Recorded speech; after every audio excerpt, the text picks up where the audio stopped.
Welcome to the AFR Saints channel, where we provide you daily content on your favorite team, the New Orleans Saints. Do us a favor and hit that subscribe button. Be sure to leave your comments below and smash that like button. Who dat? I'm excited about the divisional round, obviously the playoffs, but unfortunately for us here in Saints country, we're turning the page and looking for the future of the franchise. And there's a ton of question about quarterback. And I'm starting to see a lot of mock drafts, Sean, that have the Saints pulling the trigger on Kenny Pickett. There was one at USA Today last week. I know Kuiper projected that today. I don't know how much of Kenny Pickett you got to see this year, but quite a bit. What do you think about the Saints at 18 picking a quarterback? I don't trust any quarterback inside the top 10, and in this draft this year, I don't look now. You get with a Sean Payton, and it may change the whole landscape, like I would say if you get with LaFleur or one of those type of guys, right? That it's like, okay, these guys, this is an outlier. Now you got a coach that will take an 8 and make him a 9.5 in a hurry. And if you're a quarterback in college, you're begging for this chance. Kenny Pickett's got a big arm, played a lot of. He's been in college football for a minute. He can throw it now. There is no doubt he can rip it. The question you got to ask yourself, is he a program changer? Now, a lot of times people say, well, at 18, you don't need to change the program right away. But if I'm the Saints, I'm not waiting long, right? Even with the first-round pick, Matt, we just don't wait long anymore. Do I trust Pickett with Sean Payton more than I trust Kenny Pickett in New York with the Giants? Hell yes, I do. But I personally, and haven't seen him, I think I probably saw him 6 times, maybe 7, and I'll watch more on him. I love it, but I don't know if he can waltz in and start in an NFL on a team like this right now.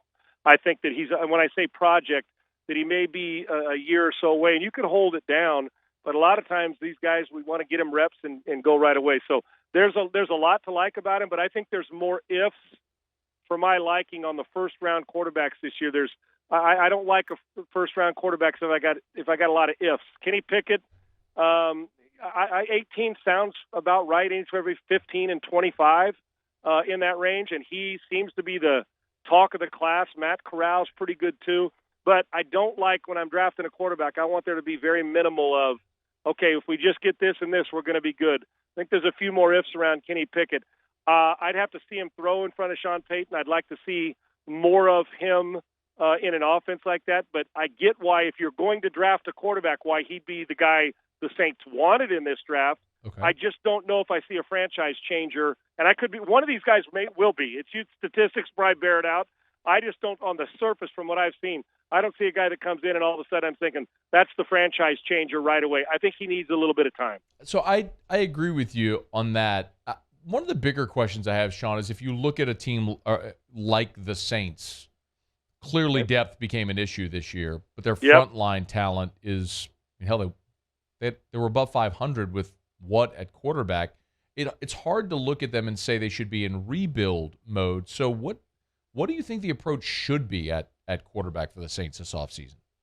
And Matt, this is for me on the outside. If I was in the building, I would ask whether it's Sean Payton and Mickey Loomis, whoever, the guys that are making those decisions. The simple thing is, for me, and it's a very simple question. Do you love him or do you not? Do you love him or like him? Meaning the quarterback, right? If you're going to draft him, do you love him? If you love him, jump all over it. And if you think then go for it. For me, I'm not a big rebuild guy, especially a team like this. I retool. I was asked this question earlier today about what the Rams did, right? They went out and got Stafford. Mm-hmm. I love assets, but I'll be honest with you, Matt. If you told me I could have Russell Wilson or 2 extra first-round picks, I'll take Russell Wilson. Yeah, because I know what I'm getting. I don't. While first-round picks are all fine and it looks good, especially like the Texans who haven't seemed to have one, right? Finally getting another one this year. But I will always take. That's why I'd give up 3 first-rounders and 2 second-rounders for Watson if he's cleared. Because you know why? Whoever you are, whoever's going to get him. Because I know what I get, a top 5 asset in the league at the position, and the first-rounder may not pan out. I know what I get. So I'm one of those guys. I don't care about 2028, Matt. I don't. I don't care about it for my team. I care about next year. And look at Sean McVay. He's like, we're getting all this. We're going all in. We're winning now. I'll give all these assets away. I'll deal in 2025 with 2025. And I understand, well, salary cap, that's all for the smarter guys on salary cap to figure out. For me, if you're asking assets or players, and that doesn't mean you go overpay for some a guy who's an up-and-down guy as a 34-year-old free agent. I'm not talking about that.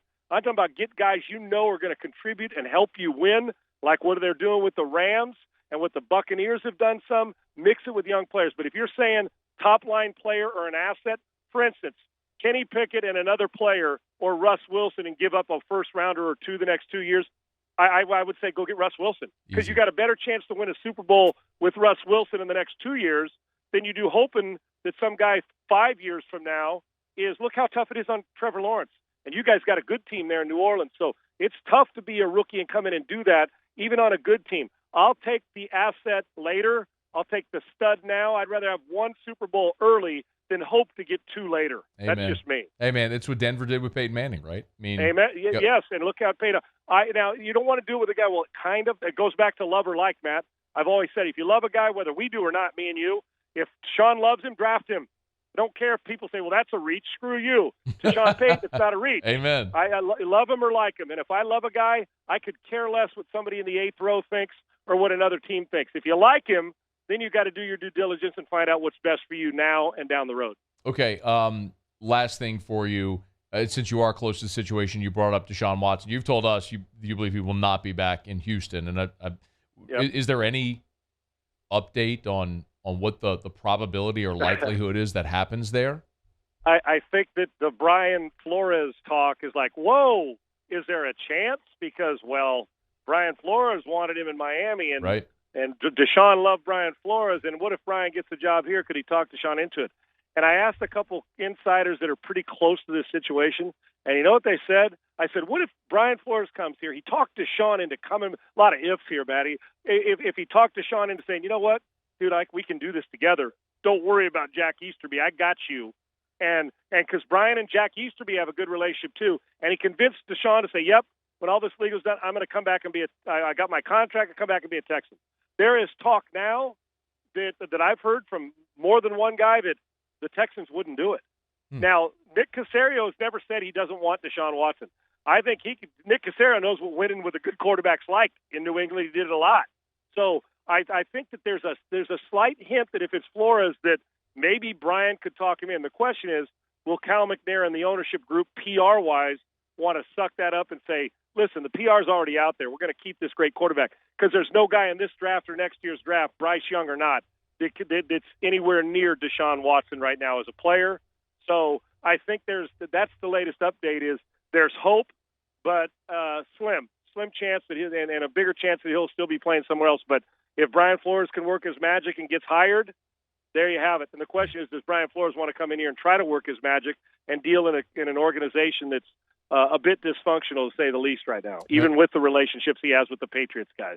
That's just one of the gigantic questions of this offseason. It'll be the biggest one, Matty. It'll be the biggest one. Rodgers is up there as well if they can mend that fence. But Rodgers, you mentioned Russell Wilson, but Deshaun Watson, just a transcendent young talent that could alter the landscape. Yeah. There's no doubt it's Rodgers. If Rodgers decides to middle finger everybody, say I'm going to San Francisco or New Orleans, I get it. But of the guys who you're going to have to trade or do that, Watson's going to be, if he's not one, he ain't going to be number 4. They're going to have to, it's going to be an interesting watch the entire offseason for a lot of reasons. Sean Salisbury, you're the best, man. Thank you so much for the time as always.